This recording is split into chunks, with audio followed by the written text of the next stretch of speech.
housing discrimination in my life, and it was kind of an act of mercy.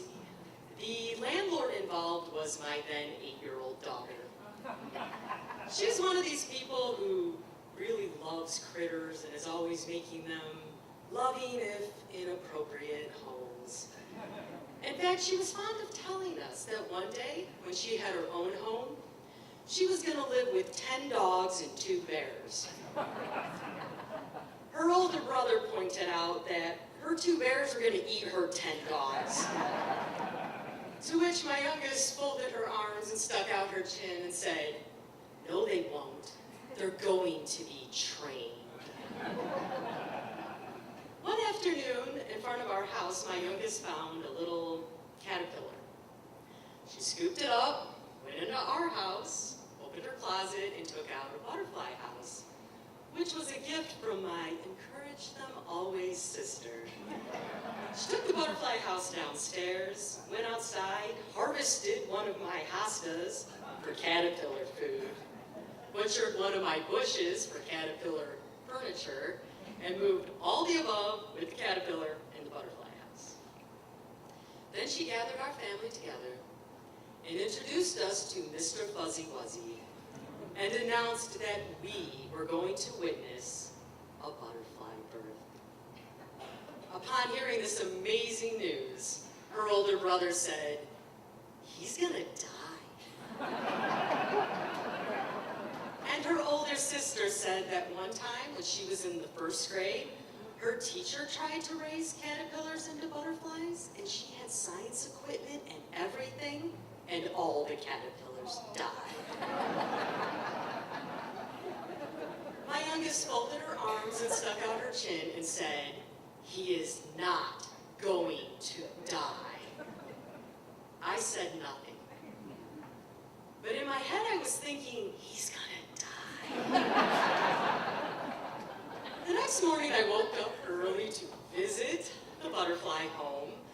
I was pretty sure Mr. Fuzzy Wuzzy was dead, which meant I had to counsel my older children on compassion, console my youngest in her grief, bury a caterpillar with full honors all before the school bus came.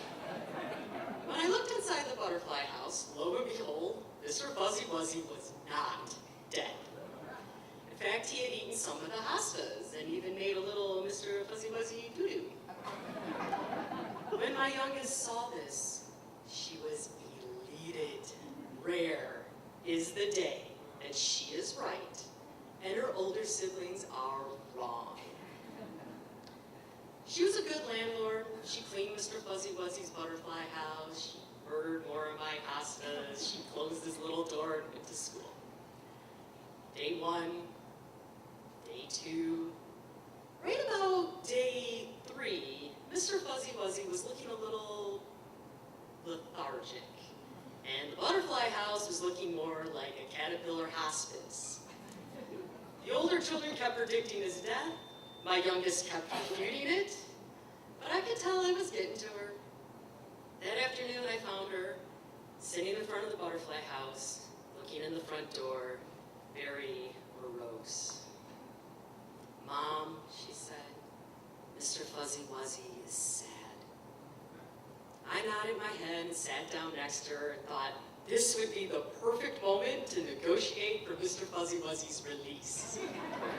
Before I could open my mouth, she said, "He needs a wife.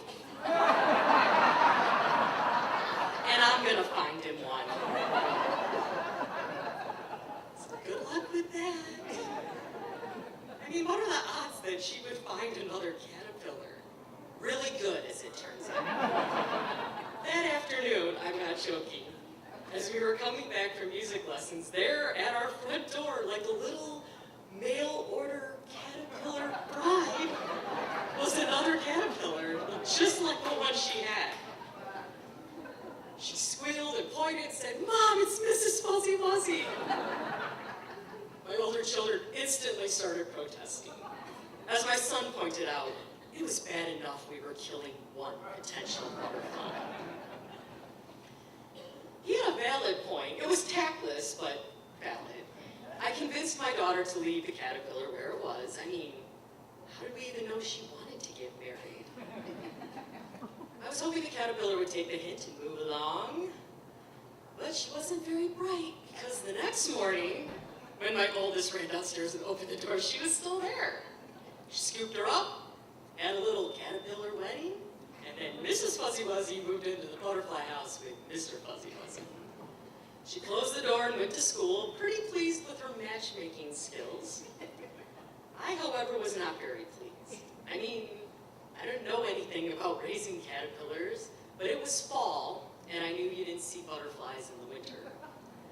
So I went upstairs to my laptop and I looked up her caterpillars, which, ironically enough, their common name is Fuzzy Wuzzies.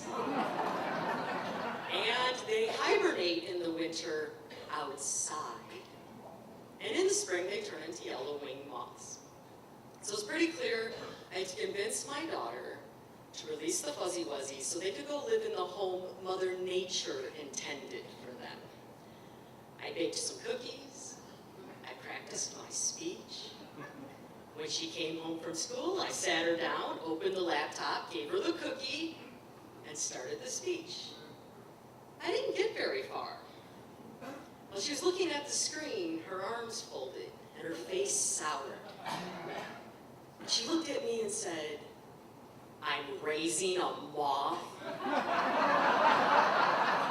That was it. She went downstairs and evicted Mr. and Mrs. Fuzzy Wuzzy out of the butterfly home. Like I said, it was a clear case of housing discrimination and an act of mercy. I can only hope she's this